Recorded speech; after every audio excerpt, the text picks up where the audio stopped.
Transcending history and the world, a tale of souls and swords eternally retold. Soul Edge, a legendary sword and devourer of souls. Buried in the darkest reaches of history, it was brought back to light in the 16th century. The notorious pirate Cervantes claimed the sword as his own, setting everything into motion. Soul Edge adapted itself to its new owner by splitting into two. Possessed by the evil weapons, Cervantes began a bloody reign of terror, slaying all those seeking the swords without prejudice. Cervantes was eventually undone. Under the protection of Hephaestus, the god of smithing, a female warrior named Sophitia was able to destroy one of the swords. Shards of the blade flew and lodged into her body, causing near-mortal wounds. Seeing his chance, Cervantes raised his sword to deliver the final blow. Suddenly, there appeared a ninja known as Taki, who rescued the wounded warrior. Taki defeated Cervantes in a battle to the death before carrying the injured Sophitia away. However, one of Soul Edge's two blades still remained. Perhaps it was fate. The blade fell into the hands of Siegfried, whose mind was twisted and unwell.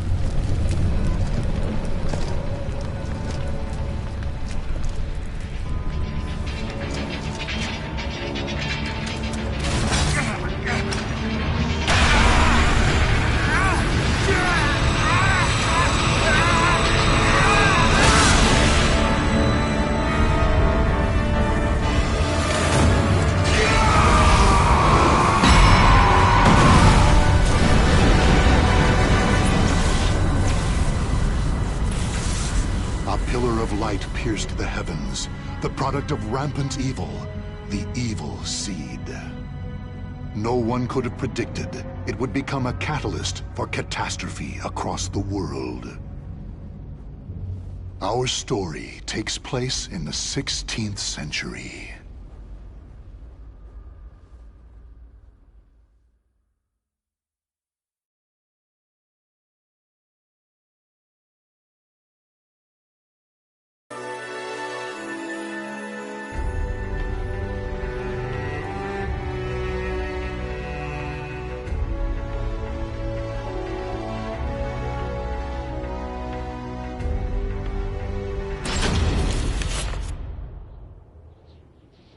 A tragedy befell this place. Lingshansu Temple was a famous martial arts school in the far reaches of China. It was there Killick learned to master the staff after he was abandoned as a child. Killick ate and slept with the other students and began his training at a young age. Despite this, he established a family-like bond with just one other student, Shang Len, a young girl who was like an elder sister to him. Dedicated to the way of the sword, she looked after Killick as if they were siblings. So close was their bond that when one felt happy or sad, the other would feel the same. Together they studied and grew as warriors.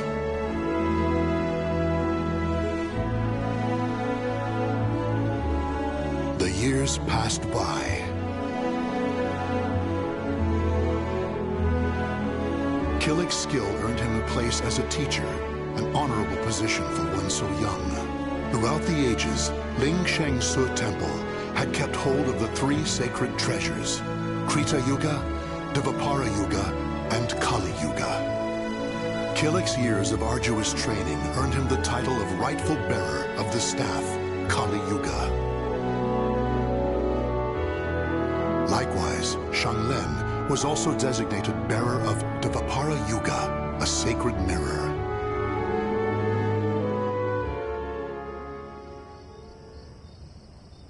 Our story begins on the night before the ritual for passing the treasures on to their new masters.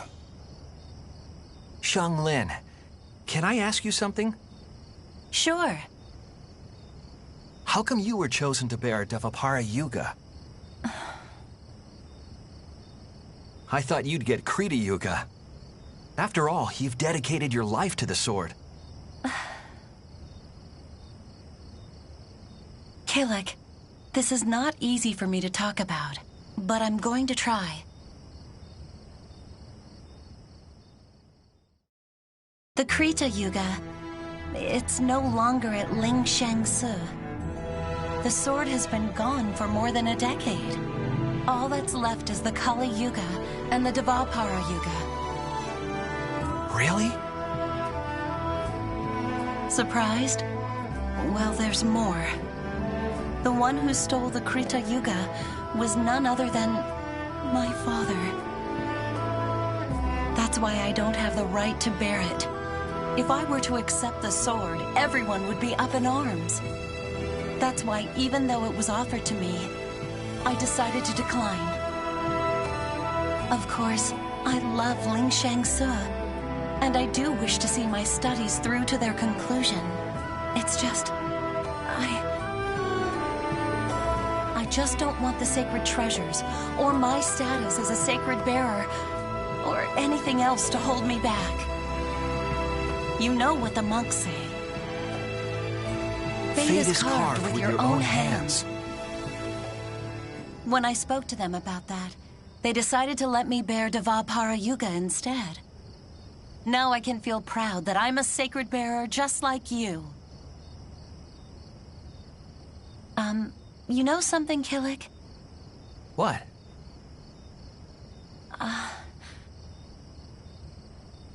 It's okay. Never mind. I'm really looking forward to tomorrow. Me too. And so it was, Killick and Xianglen were set to attend the official ritual for becoming sacred bearers. But the night before the ritual, a terrible calamity plunged everything into chaos. Drawn by the Kali Yuga in Killick's hand, the evil seed came to Ling Shang-su Temple. The monks, driven insane by the evil force, began slaying each other, turning the temple into hell on earth.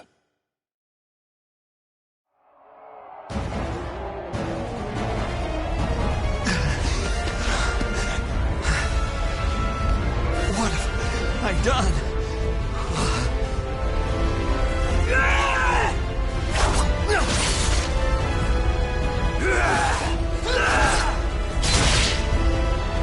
I don't understand.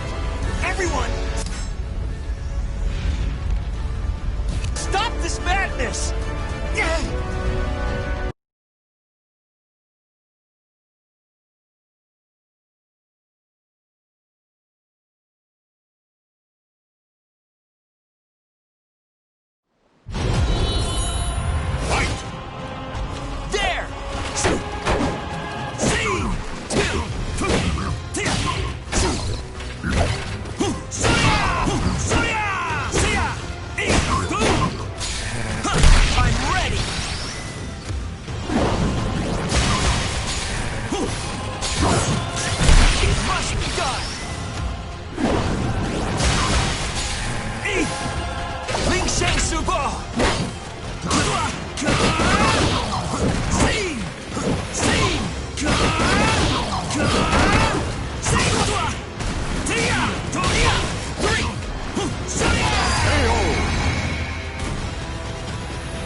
It's kill or be killed!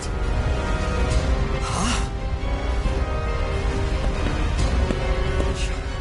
Xianglen?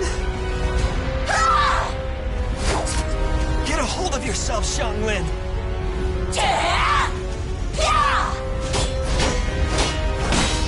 Xianglen!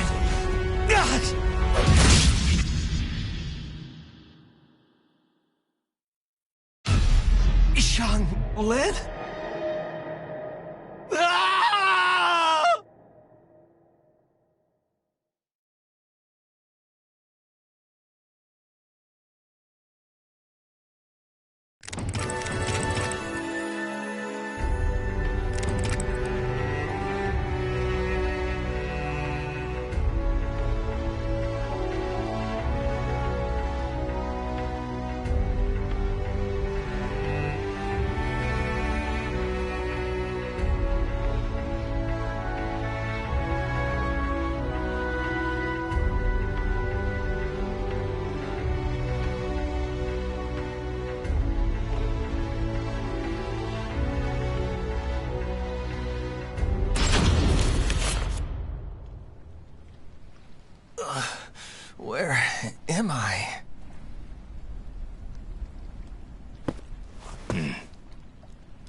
Did you save me?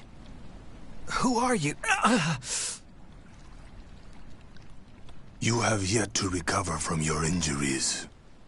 Rest. And that mirror, Devapara Yuga. Wear it always. There will be grave consequences if you do not. Understand?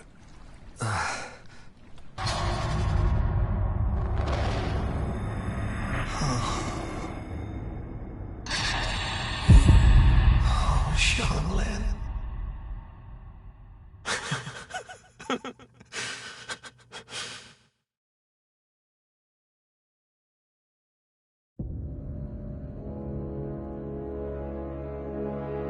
So, the power of Devapara Yuga saved me. That means Xianglin. She gave it to me. She sacrificed her life for me.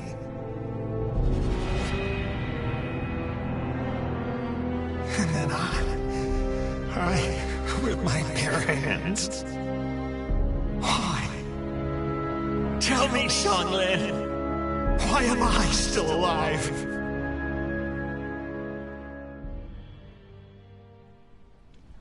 Have you not realized yet? You are being protected. Devapara Yuga suppresses the evil within you. Evil? The old man proceeded to tell a tale. He told Killik about the evil seed. How Devapara Yuga had pulled Killik back from the brink of insanity. How Kali Yuga had the ability to absorb power, and how it was falling under an evil spell.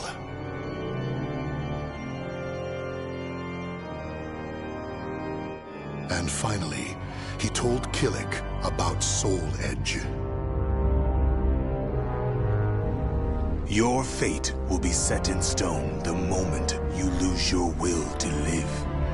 Your soul will be swallowed whole by your destiny, leaving behind but a rotten corpse. That is but one path you may take. But perhaps it is the path you wish to take, to submit to that evil sword and its wicked power. Is that what you wish? To become a thrall? Do you see? All is in your hands. Xianglin, she told me fate is carved with your own hands. Xianglin gave her life so I could live. That leaves me only one choice. From that day forth, Killik bore the heavy weight of his karma. As Xianglin's slayer and the last living member of Ling Shangsu, he chose to face his cruel fate head on.